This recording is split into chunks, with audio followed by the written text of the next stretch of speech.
Views expressed on this program are those of the host, guest, and callers, and are not necessarily those of this station, its management, or other advertisers. You're listening to Transformation Talk Radio.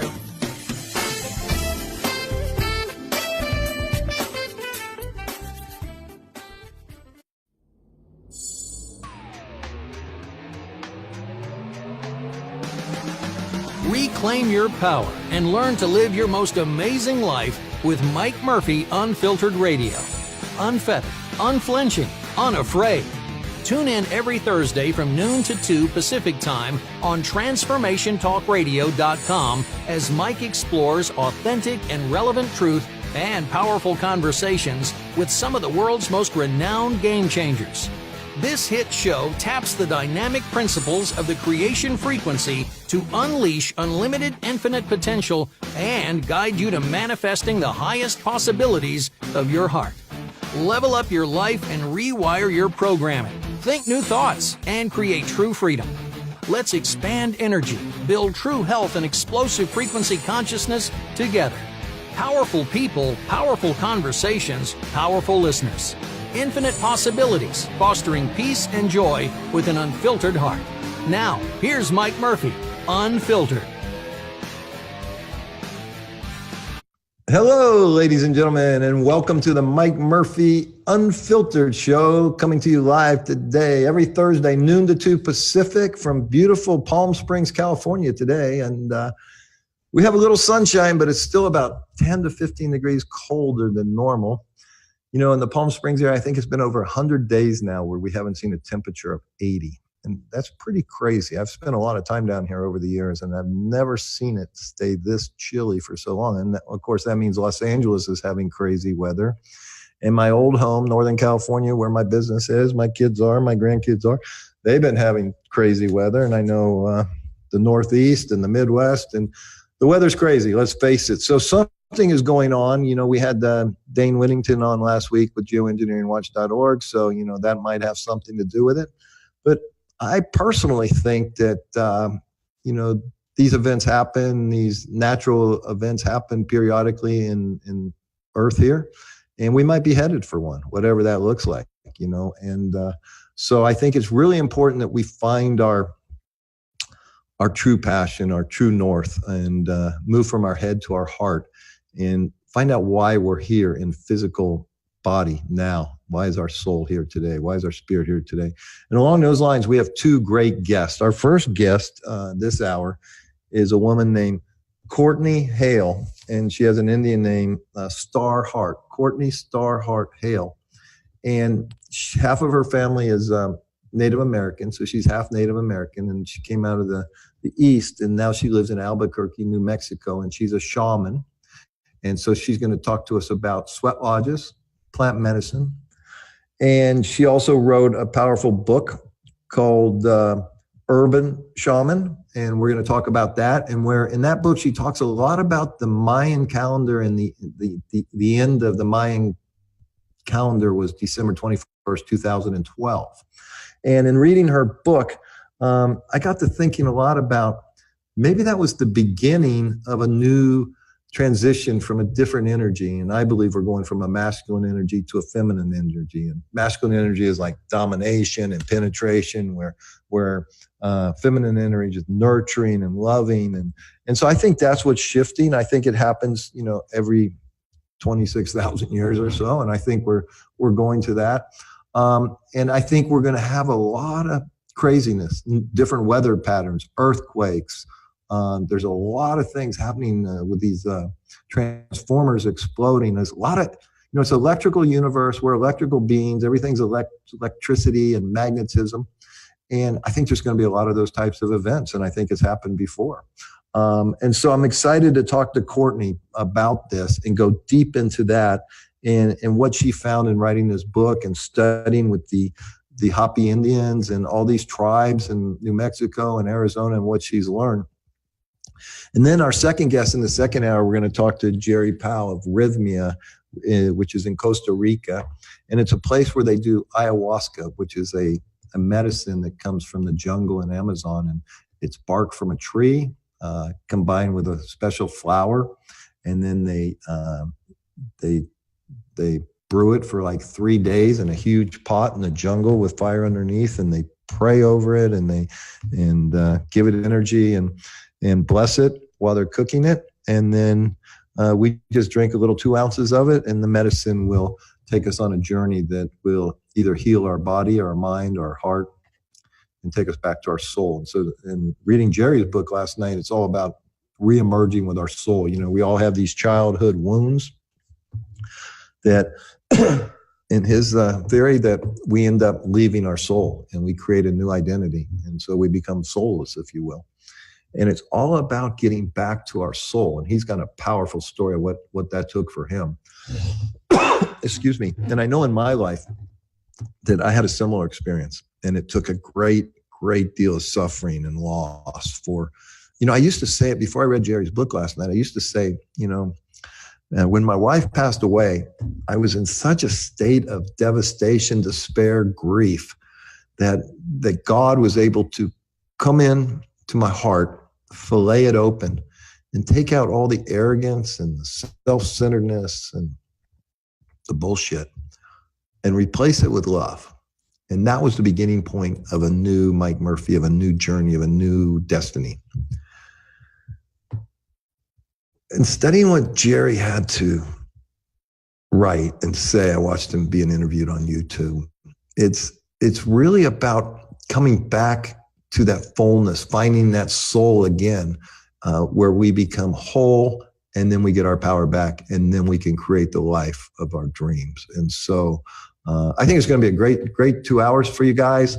We're going to move this show along. Hopefully you'll be able to phone in the near future, or be able to ask us questions as we have these guests. But I just want you to know that if you do have questions, you can always email me, mike@mikemurphyunfiltered.com. And we'll either email you back a response or a reply, or we'll bring it up in the next show, and we'll answer these questions at the beginning of each show. And that way you can be more interactive with the show. And we, you know, the whole thing is here to serve you guys, and really it's about your show.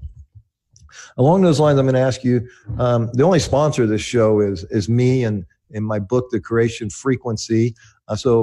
And we have an online course that we sell, and that pays all the bills and allows us to bring this show to you. And also, when you buy the course, we use that money to fund our nonprofit. And our nonprofit is called Love from Margot Foundation. And historically, we work with women below the poverty line while they battle cancer. And we provide emergency grants, and we provide education, and we provide love, and we provide support. About a year ago, we transitioned to add into that. We had an empty building in Oakland. So we created Margot's Community Center. And we work with kids, you know, young adults, you know, from like 16 up to 24 or so. Kids that come out of the foster care system, or have had a tough childhood, or maybe come out of juvenile delinquency system. And we teach them real life skills, how to interview for a job, how to look someone in the eye, how to shake their hands, how to speak properly in a job interview, how to prepare a resume, how the banking system works, how money works. We teach them all the Apple technology skills, you know, all their products. We teach them all of that stuff. We're Apple certified learning center. We also teach them how to make music videos, how to make audio, because, you know, that's the way of the world right now is learning all this stuff. So we teach them all that. We've spent a lot of money there. And then we also teach them my course, the online course called The Creation Frequency. So this sells for $397. We have a free app on iTunes and Google Play. So if you read the book, you can get the book on Amazon. It's like $10, $11. We tell you how to get the app for free and record your intentions, and just create a more powerful life and a much better life for, you know, $397. And if you use the promo code RADIO, all capital letters, RADIO, we'll give you the course for $197. Then you just have to buy the book from Amazon. And what the course will do is it'll take you deeper into this law of attraction and the science behind it and the spirituality behind it. And it will really bring it home for you. And when you're done, you'll have your own blueprint. You can print it out. You will have written your 6 intentions, recorded them hopefully, and all of a sudden, the right people will show up, the right education, the right knowledge, the right everything will show up to give you what you truly need, want, and desire. And in addition to that, we will take $100 of the $197 that you pay for the course, and we will donate it in your name. And you'll get a letter from us, from the Love for Margot Foundation, $100 to that to support that work. So the 97 goes to support this show and all the costs along with running that. The 100 goes to the foundation so that we can help more women and continue to educate these kids to make the world a better place. And so that's what we have going on. That's our only sponsor right now. We hope to bring a few more sponsors on so we can continue to bring you these shows with these great guests. And once again, I'm so super excited about today's guest. Courtni Hale will be on, and just when we come back from this break. And then in the second hour, this amazing guy, Jerry Powell, wrote a great book called Shit the Moon Told Me. Let me look at it real quick. Yeah. Shit the Moon Said. And just an amazing experience. This man was, worth $100 million. His life sucked. He was unhappy. He was sad. He was addicted to everything. And he went and he did this plant medicine in Costa Rica, which forever changed his life and his destiny. And then he sunk a bunch of money into opening a facility called Rhythmia down there where you guys can go. I've been twice. I strongly encourage you to go down there, take the teaching, get to know the medicine, and forever change your life. I promise you, it's powerful. The Bible says that, God gave us everything on earth for healing. And I do think this ancient medicine that they do at Rhythmia, and it's the only medically licensed place in the world where you can do it. And you will have a miracle. You will have a breakthrough. 93% of the people, since they've opened, have reported a miracle. And today they're running around 97%. So I'm excited to have bring Courtni on when we come back. And she's going to get into what she's doing in Albuquerque, New Mexico, to raise the consciousness in the world and to bring healing and love and peace and joy. So stay tuned, folks, and we'll be back in just a few moments.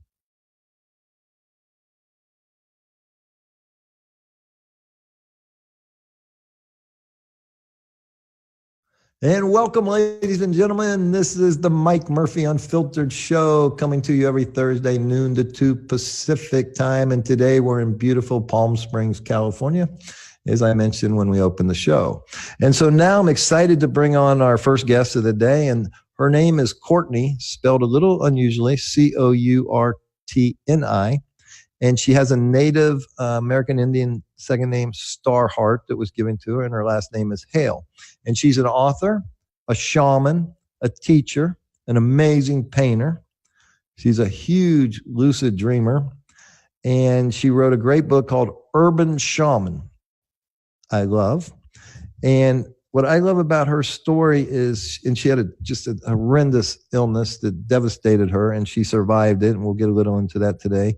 But some of the takeaways from reading her book last night is, love is the force, but she goes there in such a strong way, and speaking the language of spirit, and I just love her energy. And actually, she interviewed me on her show the other day. So we just met for the first time, and I said, what a perfect guest to have on, because she does the plant medicine, and also our second hour, we're going to have Jerry Powell from Rhythmia on. So it's perfect synergy today. So Courtni, first of all, welcome to the show. Thank you so much. Thank you so much for having me. It's a pleasure. So let me take you back in time to you were working for the public defender, helping translate Spanish. And I sensed that you weren't totally being fulfilled, and it took your life in another direction. What happened there? Well, what happened was I had the dream that I could really help people, and that I could be a meaningful part of that process of, defending people who didn't have enough money to hire a fancy lawyer. And I was the Spanish interpreter. And what I saw was that I was just contributing my energy to the machine. And I got depressed, and I got a lot of anxiety, and I ended up walking away from a very lucrative business. Yeah. And what year was that? Oh gosh, that's a great question. If my son was born in 2004, it had to have been 2002, 2003 when I walked away from it. And is that when you headed to New Mexico, or did that take a little more time? That took a little more time. That was after I had already gotten sick, and my son had been born. My daughter wasn't yet, so around 2005. And at one point, your daughter, your unborn daughter, was kind of your guide there. Is that correct? Absolutely. It sounds very strange, but as I was hovering between life and death with this E. coli poisoning, I was having these lucid dreams, and I was in touch with the spirit world, kind of like one long ayahuasca trip. And so, yeah, I met my daughter there, and she was calling me mom, which was strange because I didn't have a daughter at the time. So you were living in a place that had bad well water. You were near a stream that you bathed in that had E. coli, and you ended up getting E. coli poisoning, but not knowing that for a while. Is that correct? Correct. We had a hand-dug well in a 200-year-old colonial home. Beautiful place on the river in the mountains outside of New York City. And the water was contaminated because of bad farming practices, and it seeped into our well. Wow. So at first you're just feeling bad and getting sick and getting sicker and sicker. And what was going on in your mind at that point? Well, I mean, of course I went to a shrink because I thought I was losing my mind. So that was step one, like, what's going on here? Because I kept slipping in and out of this reality. And it was at that point where the lucid dreaming started? Or was that something from childhood, or when did that begin? I've always had lucid dreams. My grandmother was a full-blood Native American, and she always told me that we came from a long line of shaman. And of course, I didn't know what that meant, and probably neither did she. The fireside stories that your folks tell you, right? So I've always had lucid dreams, but in this case, I was slipping back and forth in between the spirit world, death and life. At what point did you start getting better? At what point did you figure out what was going on, start getting better, and then say, hey, I'm out of here. I'm going to New Mexico? I was down to 85 pounds or so. Jeez. And I'm healthy at 140. So I looked like I'd been to a Holocaust camp. Wow. And I was, peeing blood and vomiting blood, and, it had these head infections in the brain, and nobody could track what was going on because in the United States, we don't get much bad well water. And I had a wonderful Kung Fu master who was from China. And what happened was I took the leap of faith because I had lived for 4 years like this, and I was done, and I went to a Sundance. So myself, I'm a ghost dancer, and I couldn't find a ghost dance, and I said, okay, I'm going to go to a Sundance. Well, they take me into the arbor, into the Hochika. They had me pray to the tree, and they put me in there, and they carried me on a gurney and put me into the Now, where was this? Was this in New York? This was in West Virginia. The American Horse family has a Sundance out there, or they did. So I sat in that sweat lodge until everybody else was laying down. I think there was 70 some stones they brought in. Whoa. I guess it must have cooked the E. coli, and I lived, but the E. coli died. So I actually walked out of there, and at the same moment in time, my Kung Fu master had a vision that I had tainted water, and he and his wife went over and they tested the well water, and it was so bad that it was actually green. Holy mac. So folks, Courtni just said something very, very important there that I think we tend to disregard in today's materialistic world and the world of TV and movies and all this. Her Kung Fu master had a vision that identified what the problem was. And we need to start trusting our gut, and we need to get really healthy physically, mentally, emotionally, and open our pineal gland so we can see beyond the physical. And we need to heal our gut, which most of it's full of glyphosate, which killed all the good bacteria. So we need to take care of that because we need to trust our gut instinct. Whatever's happening in today's world, I predict is going to get worse before it gets better. And then it's going to get a lot better. But there's going to be some gnashing of the teeth, if you will. And if we're not strong and healthy and operating on the whole system, the energetic system, and really be strong physically, mentally, and emotionally, but when we get in that state, then we can really make miracles in our life and serve other people like someone did for you. Okay, so now you found the problem. Was it easy to solve once you identify this is what making me sick? Or there was no solving it, really. Just took care of itself. I had to leave the house. Awesome. And stop drinking that water, obviously. So that's when I came out to New Mexico. Okay. And I had been traveling back and forth studying with my teacher, with Patricio Dominguez. And I just decided to move out here full time. So it's interesting. I think it was 2005. You were still in New York, and you kind of left this other thing, and I feel like you're searching at this point in your life to something deeper meaning, right? Right. At what point So let's stay with this. So you go out to New Mexico, Albuquerque, I believe, to interview Patricio, correct? I did. And he tell us a little bit about him. What's his background, and what was your interest in him? Well, I mean, in effect, in the dream time, my daughter had taken me to him because I was going back and forth to this eco village in the other reality. And I didn't know if I was in heaven, if I was dead. I didn't know where I was. Wow. And this daughter, Ileana, she kept telling me things and showing me around. And it was so beautiful. I didn't want to go back to my body anymore. And I finally said, okay, look, you have to take me to the way that I can find my way here. Right? There has to be some type of thread in reality where I can get here in the real time. And she said, sure. Let me go get the shaman. And she brings in this Pueblo shaman. He's got his hair all pulled back in the typical Pueblo bun. And he starts talking to me, and they show me a painting, and they say, you need to paint this and take it to him, me, whatever. I woke up from that dream, and there was a book on my table that hadn't been there before. And I opened it up, and that was his picture.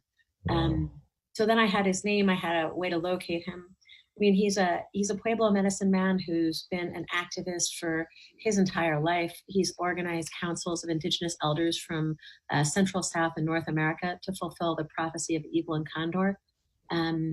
He's an amazing human being, really. Yeah. At what point did you get exposed to ayahuasca and start taking the medicine? I got exposed to it at Ghost Dance one year, or Spirit Dance, as we call it now. Some people had come up from South America, and they brought medicine with them. Was this recent, though, in New Mexico, or before you went there? It was in Crestone, and it was about 10 years ago. Okay. It wasn't the main medicine I worked with. Mainly, we work with peyote and datura. So it was a new medicine for me, and very, very different than peyote. We call peyote grandfather, and ayahuasca is grandmother. What's the difference? Classic. One is yang medicine. Like if you imagine going out with your grandfather, he'd probably take you out fishing. He might take you out in the car or something like that. Whereas, your grandmother would want to talk with you and have a cup of tea and really, get into your head. It's like that. I know the ayahuasca is around 6 hours or so journey. How about the peyote medicine? It's much longer. And typically in a TP ceremony, we would ingest the medicine 3 or 4 times. So then it's an all-night event. So you'll stay in the sweat lodge for the entire time for the peyote? For the peyote, usually we sweat first to clean off, and then we get changed and we go into the TP. Okay, so you do a sweat lodge, then you go into the TP, and this peyote you smoke? Do you smoke it? No, you eat it. I know that people do smoke it. But there's 3 ways we take it. You take the fresh peyote, or you take the dried peyote. You wrap it up into a little ball and pop it, and then there's tea. And is it hallucinogenic? People say that it's psychedelic, but I don't experience it that way. What do you experience? What do you feel? What's going on when you do the peyote versus the ayahuasca? You really feel this interconnectedness to everything. It's like a going out into the universe and into the stars, and you feel supremely connected to everything, which of course is the perennial reality, right? We are. Yeah. Are you familiar with a woman by the name of Jill Bolte Taylor? No. So Google her and watch her YouTube video. She was on Oprah's Soul series, I believe, but she was a neuroscientist at Harvard. And long story short, I'm not get into why and all this stuff, but she had a stroke, and she wrote a book called Stroke of Genius. And when she was having the stroke, because she was a neuroscientist, she was really excited, right? She really wanted to study this. And so, but what's interesting is, though, she had it in the left brain, aneurysm, and the left brain is language and numbers and all that, right? And so when that left brain was dying, all that was left was the right brain. And she said that her body dissolved. She was in the shower at the time. Her body dissolved into the shower, and she became one with everything. Okay. And which was awesome. Great. She never wanted to leave that moment, right? Except when she got out of the shower, she didn't even know how the hell she was going to get to work, and or how she was going to survive this. And then when she went to call work, she's going through business cards because she can't remember her number. So now she can't read the business cards. And then when she finally figures out how to call work, say she needs help, she can't talk. And so long story short, they figured this all out, but it took like 2 or 3 years to learn how to walk and talk again. So it was a really severe thing, but the consciousness, the shift in consciousness, it's this left brain that keeps us anchored to this physical thing, right? And when we let go, and I think maybe that's what happens with the peyote medicine, it just shuts down the left and you're just pure consciousness. So folks, I'm so excited to have Courtni here for the next half hour. We're going to go to a quick break.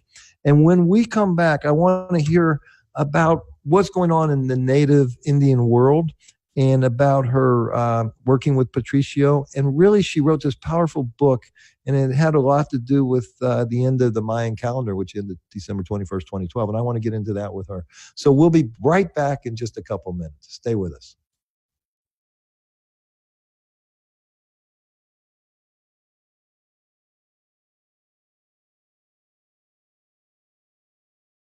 Welcome back, ladies and gentlemen. I'm so excited to have Courtni StarHeart Hale with us, and she's the author of the book Urban Shaman, and you can get it at her website, and we'll give you that information in just a second. So, Courtni, in reading your book last night, I see that you traveled from the East Coast and you drove out to Albuquerque to interview Patricio with your young son with you.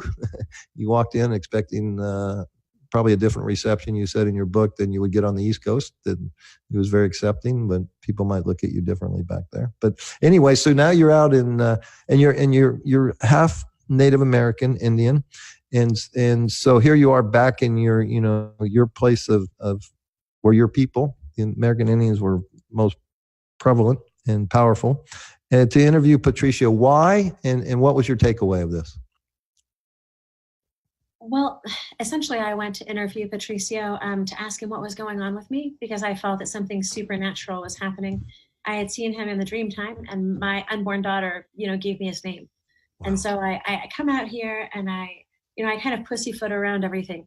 I asked him about the Maya calendar, about the Hopi prophecies, and I just got to know him. He put me to work on the kiva in his backyard that we now use for our ceremonies, and we built that together for 5 or 6 hours in the hot sun. He looked at me at a certain point and he goes, "You're a maniac, aren't you?" And I said, "Yeah." He goes, "I love maniacs." And you guys kind of went full circle that first day, didn't you? To like, what the hell are you doing here? To, how soon you leaving? To, hey, let's go work together. Exactly. Awesome. Yeah, I mean, I suspect that he probably thought, who is this white girl from New York? I don't need this junk, Right. He liked the baby though. And he was really welcoming. But it took us some time to build trust and build confidence. By the end of the day, though, I confessed to him that I was having these really strange lucid dreams. And I said, my daughter, not born yet, told me to come and see you. And she gave me your name. And she said that I could contact you about these strange dreams. And I said, "What do you think about that?" He goes, "Smart girl." I expected him to say, "You're crazy, woman." But it was great because he totally got it. And I love it. I don't know how many people listening right now think that's crazy, but there was a point in my life, and maybe yours as well, that you would have thought that was crazy talk. The more I do this work, the more I go inside instead of outside, the more I go internally into my life, my heart, my soul, the more that this makes so much more sense. And I realize how we all communicate non-verbally and how we're all connected. And here, I mean, what an amazing story, an unborn daughter guiding you, before she's even in the womb.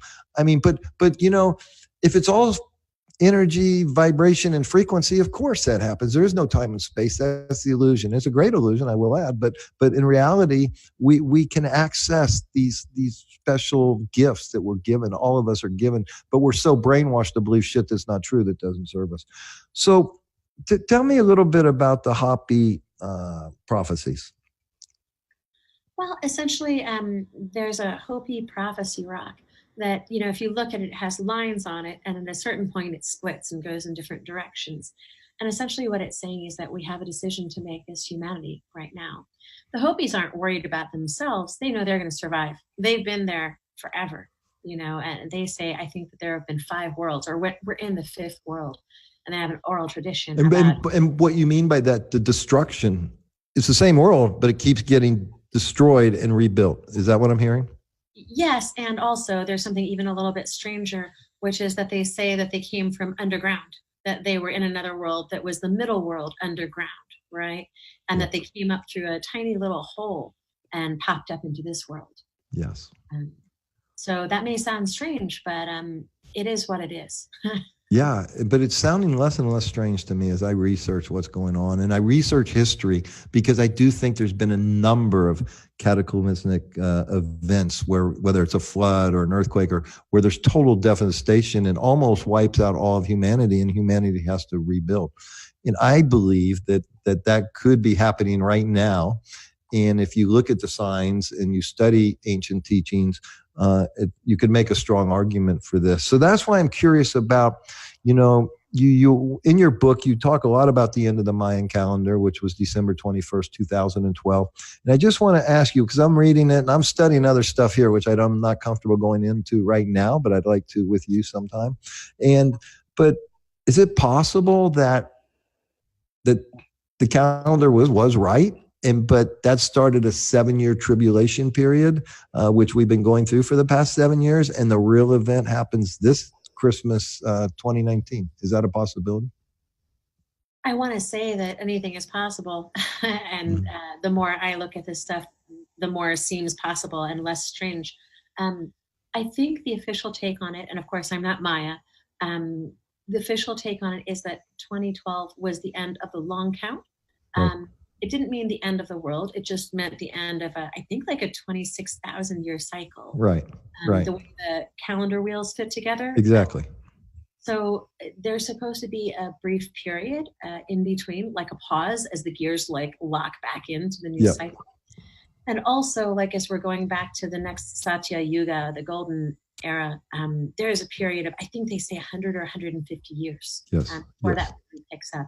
And there are a lot of bumps and bruises during this interim period. And I think we're also, if you look at the 12 zodiac signs, I think we're like 130 years entering the age of Aquarius as well. So there's a lot going on.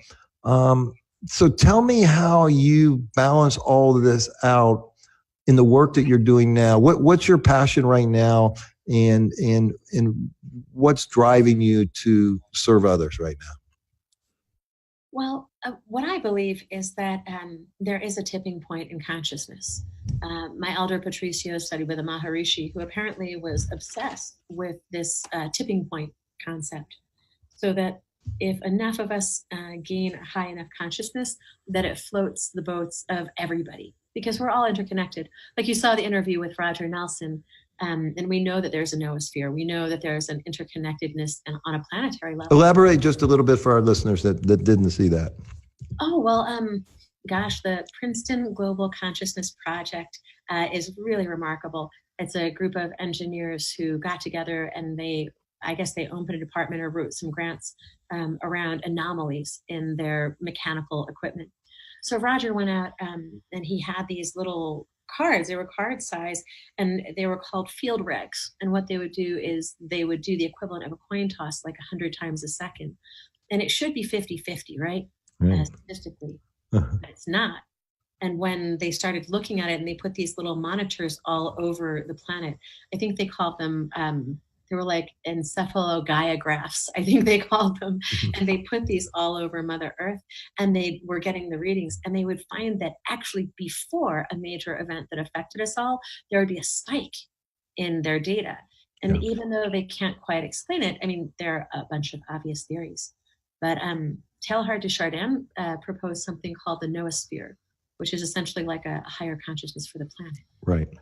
And I think you'll agree with me on this. And if enough of us like-minded people, and we're going to get to the tipping point or critical mass right now, but I really believe that if enough of us like-minded people could combine this thought energy along with the emotion of love in our heart and focus on global healing, I mean, if all 7 billion of us did it, the whole thing switches right. Boom, we're back to the Garden of Eden.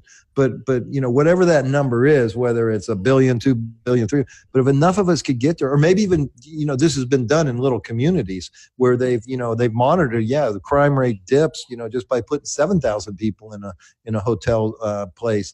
and focusing on this, they can decrease the crime and all that negative energy. And we know that after 9/11, that there was like a global depression, that people were just thought-wise and energy-wise, it was just right there. I mean, it was measured everywhere. So how do you use this in your life, what we're talking about right now, to fulfill what you truly desire? Well, most recently, we've been working with ayahuasca and with combo. And we've got something of an urban hybrid, right? It's not the same as the ayahuasca in the jungle. We're using mimosa instead of chacruna. And so it's a little bit different because it's a different plant. Then we have sweat lodge, then we have combo, then we have ayahuasca. And the idea is exactly what you said. That's why I so connected with your work. I'm like, wow, this guy knows exactly what he's talking about. If you go within and you can kind of look at your emotional terrain and you can understand the feelings. See, the medicine isn't going to heal anything, but it's like turning on a flashlight in the darkness. There's this aversion to going within in our society. And oftentimes we have a lot of painful things that we don't want to look at. And people self-medicate with X, Y, and Z, right? You know the list. And so when we're able to go within and look at what's going on, we put a flashlight on it, we go, oh gosh, that's really not that bad. That monster has been bumping into me in the darkness for a long time and I've been, drinking it to death. But really, it's not that scary when you look at it. And the medicine takes it and just turns it a few degrees so that you go, oh, if I see it as an opportunity to have more compassion, to hold more love for others, or to be of service, then even the most painful experience becomes a blessing. It's just a minor shift, right? It's only a tiny shift, yeah. This is what I love about the movie Silver Linings Playbook. And even, your E. coli, out of that came a whole new life, a whole new destiny. Out of the loss of my wife came a whole new destiny, a whole new life. There's always a silver lining if we will stay positive and stay present. We can find the silver lining and we can propel us in a whole nother, more powerful, healing direction. Folks, I love having Courtni on as a guest. We're going to take a small break. We're going to come back in just 2 minutes. And I want to ask her about going within and healing and how the medicine, the ayahuasca, plays with that, and also the sweat lodge. And I also am just curious how she feels about cannabis because it seems to be exploding everywhere. We'll be back in just 2 minutes. Please stay with us.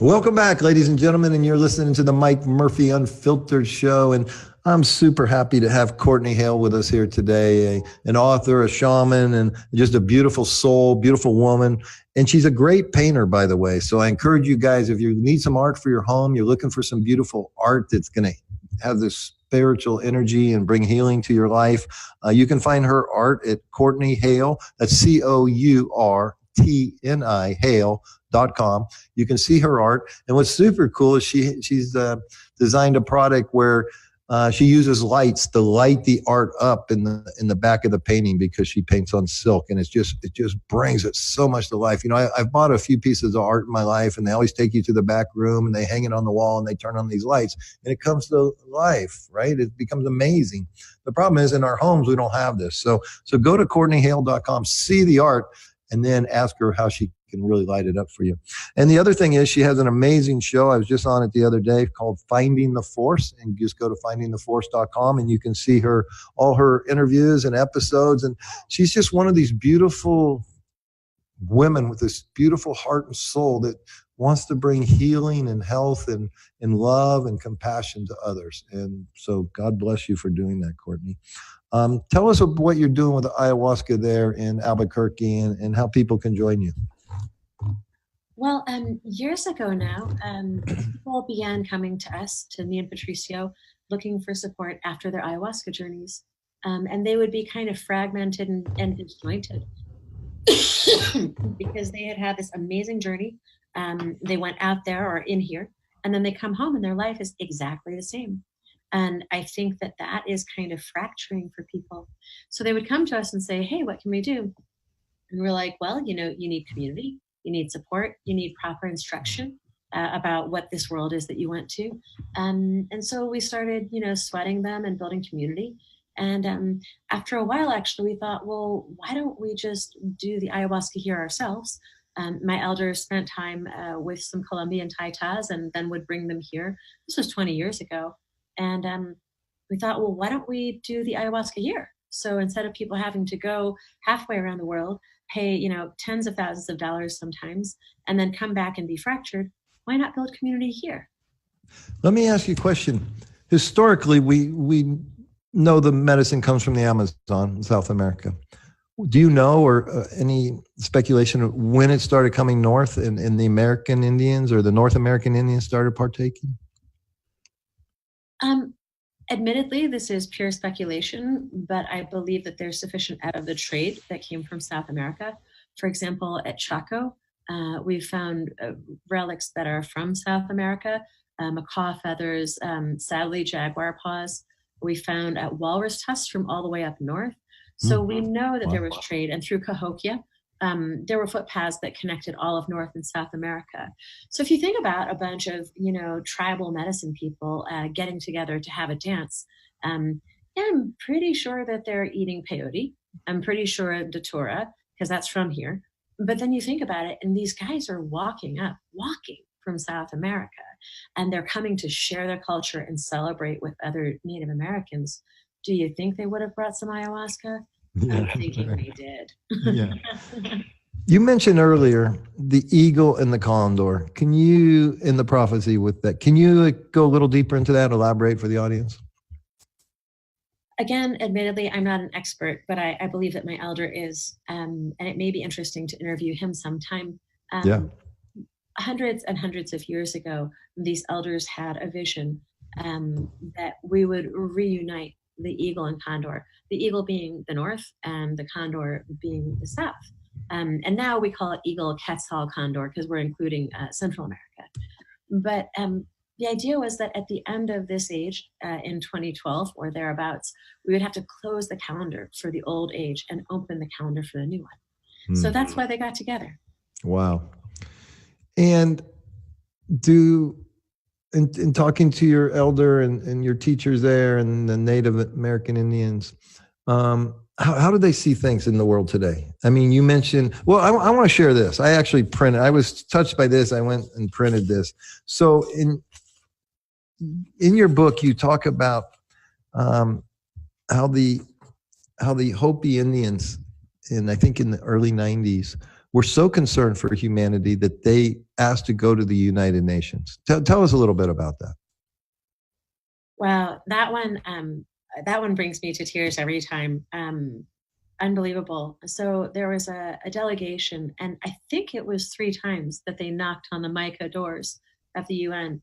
And the last time, actually, there was torrential rain and flooding and unexpected storms. These were powerful, powerful people who went. One of my elders, Jose from up in Santa Clara, gave me the speech that he wrote and delivered to the UN. And it was beautiful, because you know what? It was really simple. He just talked about the simplicity of living the right way, to be a father, to be a friend, to be a teacher, to be a good husband, to be a good person. There's no better life that we think you can live than just to be a kind and good person. Yeah. Also, concern for the environment, because, the Pueblos, because we had such limited resources, were highly concerned with the use of those resources. So not overpopulating, giving back to the earth and living in balance. Yeah. And in reading your book, they thought the sign would be, or they still believe the sign will be a white man for some reason, I don't know why, carrying a sign with a cross in a circle, right? Which is kind of what is the symbol for Christianity as well, but it actually comes from worshiping the sun and how the stars line up, and it appears to look like that. So the first time when the Spaniards showed up, they had a similar sign, and they were white, but it wasn't an exact sign. And it turns out they were bad guys and didn't do any good for anybody. But I think they're still waiting for this person. But I just want to read to you from your book Urban Shaman, which I strongly recommend. You can get this book on Courtni's website. And but this was a speech that they gave to the United Nations. This was in the 90s. They said, hey, man, we got a problem here. And I got to imagine these people just got to be looking at us going, what is wrong with you people? I mean, they got to look at, like, it's a Black Friday where everybody storms Walmart at midnight and wants to get all this shit out of it. I mean, they got to look at that and go, what is wrong with these people? But anyway, so this is an American Indian, Native American Indian going to the United Nations. And here's some of the speech that was delivered. Nature itself does not speak with a voice that we can easily understand. Neither can the animals and the birds we are threatening with extinction talk to us. Who in this world can speak for nature and the spiritual energy that creates and flows through all life? In every continent are human beings who are like you, but who have not separated themselves from the land and from nature, and I will add myself, their soul. It is through their voice that nature can speak to us. You have heard these voices in many messages from the four corners of the world today. I have studied comparative religion, and I think in your own nations and cultures, you have knowledge of the consequences of living out of balance with nature and spirit. The native peoples of the world have seen and spoken to you about the destruction of their lives and homelands, the ruination of nature, and the desecration of their sacred sites. It is time the United Nations used its rules to investigate these occurrences and stop them now. And it's got to just baffle these people that go to this. I'll share this with you real quick. I'll never forget going into St. Peter's Basilica at the Vatican. I think it was like 2007 or 8. I said, whoa, what a scam. No wonder these people, they come, from miles away. They hardly got any money, but they see this and they go, oh, there's got to be a God. So here, take my 10% or my 20%, have power over me. And it's all an illusion. These people must think the same thing. They come out of the plains of middle America and with their simple life, respecting the land, respecting the animals, respecting one another. And they go into this big city in New York in this big building, and they're talking to all these people, and it falls on deaf ears. It's just got to be devastating. There was a day I wouldn't have got any of this, and now today it just breaks my heart. What we're doing to ourselves in the name of materialism. I mean, my elder just wrote me a text the other day, and it essentially said that we're living in a time, here we go. It says, and this is a quote from Patricio, today, every inhabitant of this planet must contemplate the day when this planet may no longer be habitable. Every man, woman, and child lives under an environmental sword of Damocles, hanging by the slenderest of threads, capable of being cut at any moment by accident, miscalculation, or madness. Yeah. And I'll tell you, I don't want to scare anybody out there, folks, but I spend 4 to 6 hours every day studying what's going on in the world and what we can expect in the future.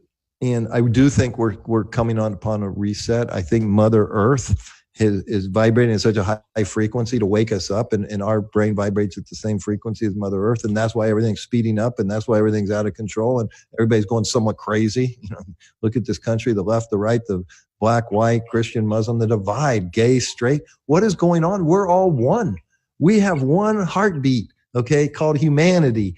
And here we are destroying and hating and making shit up. It's crazy. We got to find our way. But it starts with you and me and everybody listening to this show right now. We all have to chip in and do your part. So if you care about your children or your future children or your grandchildren, or if you believe in reincarnation and you're going to try to come back here someday, we all better get together like now. And we better quit this toxicity, the human toxicity, the mental, the emotional, physical. All this plastic, all this geoengineering, all this shit's got to stop. And so thank you so much for what you're doing in the world to play your part. So if somebody wanted to come there and sit with you and do the medicine and study with you, where would they go? How would they find you? And tell me what that looks like. Well, it's really easy. You can go to, findingtheforce.com, and there are links there to all of this.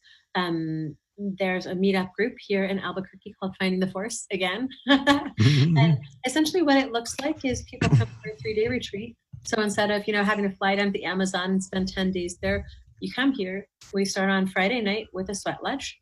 which is a beautiful experience. So we form a group mind, we sweat out a bunch of toxins, we get clear, we get into each other's heart space and form like a unity consciousness.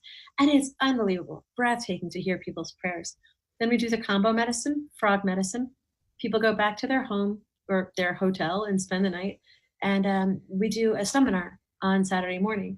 I want to say this is one of the best books I've ever read. And I isn't here to plug your book on your own show, Thank you. I use your training course for all of my ayahuasca clients. And I sit there with them like little children and I say, we're going to download this app now. Oh, no, I'll do it when I get home. I say, no, this is too good to take a chance. You need it right now. And we're going to start writing down our intentions. Yeah. And then go into ayahuasca land in the evening. They already have their clear.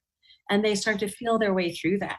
And then when I come there in March, I'd like to maybe we start a couple hours early and we do a little workshop on how to properly write that intention. And I think if we could get those intentions written before ceremony, we could really anchor them. And of course, we'll have them download the app and they'll record them in the app and all that. But I think it would give the ceremony, because whenever we sit, we always have like a 1-word intention. But I think if we wrote out an intention, a 2 or 3 sentence intention and carried that and even carried the paper with us into the ceremony, I think we could create some even bigger and better miracles or quicker. What I do is I go through body, mind, and spirit with people, essentially with the frog medicine. I ask them to do it 3 times. So the first round, we just talk about physical. We talk about, how we can give back to other people, how we can love people more, how we can be more abundant, how we can be healthier. And then we keep on moving up the ladder because your experience is only going to be as good as your physical body can allow. Right. We start there. But absolutely, let's take that another step and do a couple hours seminar and bring people in and help them. So after our last talk last week, I was telling my wife about the frog medicine. So she Googled all the things that go on when you're doing the frog medicine. So I may have to the stuff you see on YouTube. I may have to do it first before she does it. But it looks like a rather intense experience. But like everything, and I think you'll concur with this based on what I've seen in your life, is that great healing comes out of great suffering. It's true. I wish there was another way, but I don't think there is. Get without give. No gain without pain, right? So I just find it, that's just the way it is. We didn't create this thing. We're just here. And it's important that, I think the most important thing is, I can't speak to you, but we need to be educated from the get-go, from birth. We need to be taught the right things. And what we're taught in this country is get, okay? When we should be taught give. And in this country, we're taught that all men are created equally. Well, that's not true, okay? I was born white in America in the 50s, okay? I had a head start above 99% of people in the world. But what I do believe, and what they should have wrote, and maybe what they meant, is that all people should be treated equally in spite of religion or color or what have you. And that's where we have to get to, ladies and gentlemen. And we have to, we can't have trillionaires and millions of people or billions of people starving to death. This has got to shift. And I'm not a socialist, I'm not a communist, but I'm not a capitalist either. Okay, we need a new system. These systems aren't working, except they're working for the 1/10 of 1%. Okay. And the rest of us are getting screwed. And this is what we have to shift. And so this is why I'm so grateful for your courage to get out of the East Coast, follow your heart and soul, go to New Mexico, get back to your roots, write a book. Now you're training people, you're teaching people, you're trying to create a better world. You're just a beautiful soul, heart woman, a mother of 2, a great painter. Go to her website, you guys, and buy some art and go and see when the ceremony is. And go to New Mexico, go to Albuquerque. I've been there. It's beautiful. And go sit with these people and feel that energy. It's life transforming. So anything you want to add before we say goodbye? I would really encourage people likewise to look at your work. I've read hundreds of books, literally trying to figure out how to manifest what I really wanted. And I think that yours is the very best. And I really appreciate the app because it's a concrete thing that people can do right now. You're too kind. And once again, folks, if you get the book at Amazon, it's $10 or $11. And if you want to buy the course, just put promo code radio, all capital RADIO. Instead of $397, you have her $197. The app is free. The book is cheap. But more importantly, I promise, if you just follow the simple little instructions, your life will get much better. I promise you. So, Courtni, my dear, I hope to see you in March in Albuquerque. Thank you so much for taking the time. And ladies and gentlemen, when we come back next hour, we're going to have Jerry Powell from Rhythmia here, another guy doing great, beautiful work in the world. And I just love, and I'm so blessed to be able to do what I do. So and we'll see you in just a little bit after this break. Thank you.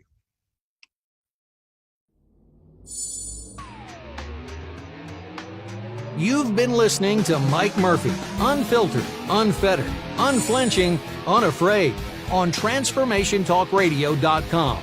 Thanks for tuning in, and don't miss the next Unfiltered show next Thursday from noon to 2 Pacific Time on TransformationTalkRadio.com as Mike Murphy and a cast of powerful guests strip away the veil of limitation using the groundbreaking practices of the creation frequency. Tune in to unleash the power of your mind.